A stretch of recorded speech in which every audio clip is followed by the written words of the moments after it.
이슈가 되고 있는 혹은 이슈가 될 법한 누리꾼들의 기발한 상상력을 모아보는 시간. 안녕하세요. 도도한 리다입니다.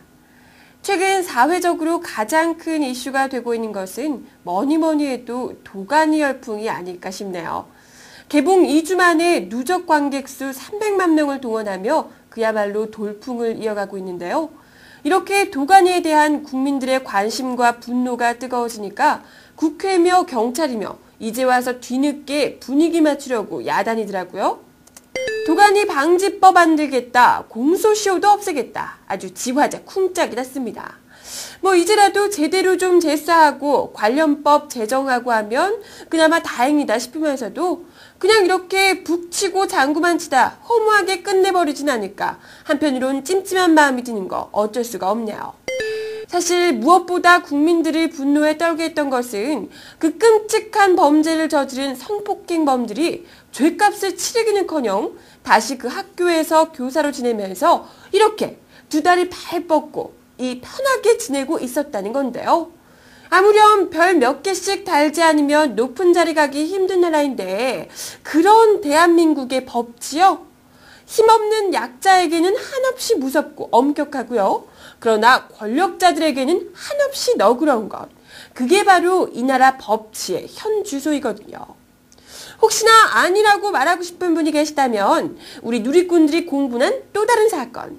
아주 편안하고 안락한 맞춤형 소파에 여기 편히 누워있는 요 희희낙낙하고 있는 요 성폭행 미군 좀 주목해 보실까요?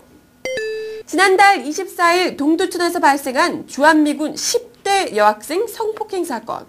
그 잔혹함이나 엽기적 행각이 마치 92년 전 국민을 충격에 빠뜨렸던 윤금희 사건을 떠올리게 하는데요. 게다가 더 큰 문제는 처음에 만취했다던 이 성폭행 군인이 알고 보니 신발장 뒤져서 여자 있는 방인지 미리 확인하고 피해 학생이 못 움직이게 손까지 묶어서 결박하는 등 아주 침착하고 치밀하게 범죄를 저질렀다는 겁니다. 그럼에도 불구하고 우리 경찰 처음부터 흉기 확보도 안 해, 범죄 현장도 보존 안 해. 그러면서 현행범이 아니라니 어쩌니 구속도 못한다니 어쩌니 했다가 제대로 욕먹고 겨우겨우 구속영장 발부받았다고 하더라고요. 이건 현행범이 눈앞에 있더라도 눈앞에서 놓칠 분위기죠. 하지만 더 중요한 건요. 이런 끔찍한 범죄가 어제 오늘 일이 아니라는 겁니다. 아주 식민지 협정이나 다를 바 없다는 소파 협정에 기댄 미군의 흉악범죄들. 매해가 갈수록 늘어나고 있는 모습 볼 수가 있죠. 딱 봐도 나오잖아요. 니들은 내 쫄따구다. 하긴 대통령부터가 뼛속까지 친미시라는데 오죽하겠어요. 돌려주겠다는 전작권 애써 갖다 바칠 때부터 알아봤죠. 안 무시하는 게 이거 이상한 상황이라니까요. 하여간 울카카 이렇게 우리나라 하나만 온몸 바쳐 사랑하셔도 모자랄 판에 미국이며 니폰이며 힘센 친구들 번갈아가며 사랑해 주다 보니까 국내 신경을 쓰기가 어려운 것은 당연한 수순이 아니겠어요? 그래서 결국 이 사단이 난 거잖아요. 경제위기 따위 우리나라는 재정이 튼튼해서 걱정이 없다며 내가 대통령인 거 다행으로 하려고 아주 떵떵거리셨던 우리 카카. 그때도 솔직히 믿진 않았지만요. 이렇게 툭 까놓고 보니까 훨씬 더 불편한 진실이 있더라는 겁니다. 알고 보니까 온전히 국민 세금으로만 갚아야 되는 적자성 국가 채무가 무려 222조. 이게 재정이 튼튼한 거였어요? 아우, 기준이 그냥 너무 프리하시다. 이런 기준으로 막 집 짓고 이러니까 부실공사 되는 거죠. 암튼 가뜩이나 세금 4대 강이랑 부자 감세로 똑 떨어졌는데 대체 어디서 222조나 추나하는 걸까요? 하지만 역시나 울각가는 절대 걱정하고 그런 분 아니랍니다. 왜냐고요? 미국한테 치이고 일본한테 까인 송쓰리 마음 한 방에 해결해주는 만년 열린 지갑 서민 등골 빼기 삥 뜯기 신공이 있거든요. 이렇게 임기 내내 각하에게 영광스레 삥 뜯김을 당한 서민들 당연히 질겅질겅 쥐포를 안주 삼아 울분을 씹어낼 수밖에요. 이 술권하는 사회에서는 쥐포가 술안주로 제격이니까요. 하지만 또 다들 그런 건 아니더라고요. 유독 이상하게 진지한 분들 여기도 계신데요. 정의구현 사회를 만드셔서 그런지 재산이 29만 원밖에 없다는 전두환 각하, 그리고 정직해지자라는 마치 자아성찰과도 같은 구호를 가진 이 삼성 건희 아저씨. 물론 이 두 분들 발언 역시도 우리 누리꾼들을 충격에 빠뜨리긴 했는데요. 하지만 역시 막말 드립계 타고난 천재 모차르트는 따로 있었던 거죠. 단박에 이 두 분을 막말 드립의 살리에르로 만들어버리신 울 MB 각하의 바로 그 명언. 우리 정부는 도덕적으로 완벽한 정권이다. 도덕적? 도덕적? 도적적?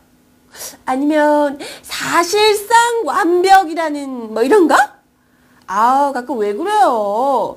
임기는 끝나가고 막판에 공적이라도 하나 있어야 될 것 같고 잡히는 거 없고 그러니까 막 괜히 도덕 드립 이런 거 날리고 그러신 거 이해는 하는데요. 이건 진짜 이미지 메이킹 너무 극단적이잖아요. 누가 말해도 MB 정부와 도덕은 상극 중에서도 상극인데 절대 만날 수가 없는, 응? 농담 아니에요. 지금 각각 주변 지금 장난 아니라니까요. 신재민, 박영준 등 대표 MB맨들을 정조준한 시한폭탄, 이국철 SNS 회장에 끊임없이 쏟아지는 폭로들. 이번에 검찰에 증거자료라면서 아주 큰 가방까지 싸들고 가셨다는데 카드내역서에 면세점 이용 기록 등등 아주 구체적이라고 하더라고요. 어때요? 그 카카오 아이들 괜찮으시려나 모르겠어요. 한둘이 아니라 이렇게 많은데요. 응? 하지만 울 각하를 너무 쉽게 보지 마세요. 그동안 2007년 BBK 처음 터졌을 때부터 임기 내내 숱한 비리 의혹들이 이렇게 있어 왔지만 그럼에도 불구하고 울 각하 아무것도 안 들리는 자기만의 세계에서 더 이상 바랄 게 없다며 도덕적으로 완벽하다고 스스로에게 도취되어 계시는 거거든요. 정말 감히 따라갈 수 없는 정신력이죠. 대체 어떻게 이럴 수가 있느냐고요? 다 비법이 있거든요. 각하표 완벽 도덕성 만들기 1번. 일단 사건이 터진 직후에는 어머 세상에 그런 일이 하면서 무조건 처음 들어보는 말인 척 모른 척 발뺌 말기. 두 번째는요. 사실인 게 밝혀져도 일단 책임지지 않고 끝까지 뭉개고 버티기. 그리고 세 번째, 확실한 정황이 나와서 빼도 박도 못할 때면 이때는 그냥 성역 없이 수사하겠습니다 라고 하면서 납작 엎드릴게요. 뒤에 어떻게 되든지 그건 알 바 아니고요. 도덕성인지 도적성인지 제대로 완벽하죠. 그치만 정말 안타까운 건요. 이렇게까지 우리 각하께서 마음고생하시는데 보람도 없이 터진 댐이 어디 한두 군데여야죠. 그냥 막 막으려고 해도 안 되네 안 돼. 저축은행 박태규와 친분이 있는 이 박태규 리스트를 만들어 폭로한 박지원 의원이 이런 문자를 공개해서 파문을 일고 있는데요. 다름 아닌 각하의 자폭형 드립을 아름다운 지상언어로 번역하는 청와대 내 마사지 전문가로 유명한 이동관 특보의 문자입니다. 인간적으로 섭섭합니다. 그 정도밖에 안 되는 인간인 줄 몰랐습니다. 라는데요. 어머, 우리 동관 씨가 말 마사지 하실 때부터 그 정도 인간일 줄 알고 있었는데 혼자만 모르셨나? 아무튼 그건 그거고요. 근데 지금 이거 국회의원이 국정감사하는 걸 두고 그 정도밖에 안 되는 인간 이렇게 하신 거예요? 국민의 대표인 국회의원을 대놓고 무시한 거? 오호, 이거 동관씨 이거 백주대낮에 약수라도 사셨어요? 애미애비도 못 알아볼 기세인데요. 근데 더 대박인 건요. 동관씨의 해명글입니다. 이게 논란이 되면서 비난이 빗발치니까 역시 해명에 달인 동관씨도 어쩔 수 없었겠죠? 그 정도밖에 안 되는 인간은 박 전 의원이 아니고 저보고 한 말이에요. 주어가 빠져서 어머 오해하셨나 보다 이러면서 바로 꼬리를 내린 건데요. 이젠 각하 말 마사지뿐만이 아니라 본인의 문자도 마사지하고 그러시나 봐요. 과연 청와대 마사지 전문가 나오신대요. 응? 하여간 뭐 어찌나 하나같이 도덕적으로 완벽한 분들인지 너무 직접적으로 표현하면 예의에 또 어긋날까봐 일부러 주어 안 쓰고 막 그러는 거죠? 아, 그러고 보니까 주어 없다 얘기 계속하다 보니까 요즘 한참 열 올리고 있는 이분 떠오르네요. 연구 없다에 버금가는 없다 시리즈 주어 없다 놀이의 원조죠? 서울시장 나 후보님. 주어 없음 시리즈로 올 MB 각하를 BBK 공격으로부터 쉴드 쳐줬던 대표자인데요. 뭐 나름대로 전 국민의 올바른 한글 사용을 위해서 온몸으로 주어가 있니 없니 따지고 계시는데 요즘도 다 주어 없이 얘기하셔서 그런지 뭔가 다 좀 주제적이지 못하고 그냥 막 다 그게 그거 같고 막 그렇더라고요.